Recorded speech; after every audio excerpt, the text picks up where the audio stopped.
Hello everyone, welcome to Sanmarga classes. ದತ್ತಾಂಶಗಳ ನಿರ್ವಹಣೆ ಅಧ್ಯಾಯದ 22ನೇ ಪ್ರಶ್ನೆಯನ್ನ ಗಮನಿಸಿ. ವೃತ್ತ ನಕ್ಷೆ ಎಂದರೇನು? ಸೊ ಇಲ್ಲಿ ಒಂದು ಪೂರ್ಣ ವೃತ್ತ ಮತ್ತು ಅದರ ಭಾಗಗಳ ನಡುವಿನ ಸಂಬಂಧವನ್ನ ತೋರಿಸುವ ನಕ್ಷೆಯನ್ನ ವೃತ್ತಾಕಾರದ ನಕ್ಷೆ ಅಂತ ಕರಿತೇವೆ. ಸೊ ಇಲ್ಲಿ ದತ್ತಾಂಶಗಳನ್ನ ಸುಲಭವಾಗಿ ಅರ್ಥ ಮಾಡ್ಕೊಳ್ಳಿಕ್ಕೆ ಸಹಾಯ ಮಾಡುವಂತಹ ಒಂದು ಚಿತ್ರವನ್ನ ಕೊಟ್ಟಿದ್ದಾರೆ ನೋಡಿ. ಸೊ ಇಲ್ಲಿ ಪೂರ್ಣ ಭಾಗ, ಇಡೀ ವೃತ್ತವು ಒಟ್ಟು ಮೊತ್ತ ಅಂದ್ರೆ 360 ಡಿಗ್ರಿಯನ್ನ ಪ್ರತಿನಿಧಿಸುತ್ತೆ, ಅಂದ್ರೆ 100%. ಇಲ್ಲಿ ತ್ರಿಜ್ಯಾಂತರ ಖಂಡ. ಸೊ ಇದೊಂದು ಖಂಡ ಅಂದ್ರೆ ಏನು? ಪ್ರತಿಯೊಂದು ಭಾಗವು ದತ್ತಾಂಶದ ಒಂದು ನಿರ್ದಿಷ್ಟ ವರ್ಗವನ್ನ ತೋರಿಸುತ್ತೆ.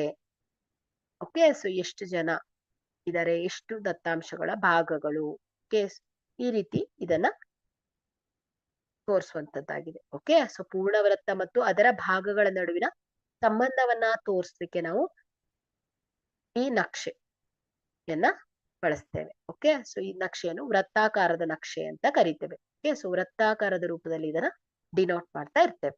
ಓಕೆ, ಇದು ವೃತ್ತ ನಕ್ಷೆಯ ವ್ಯಾಖ್ಯಾನವಾಗಿದೆ. Thank you.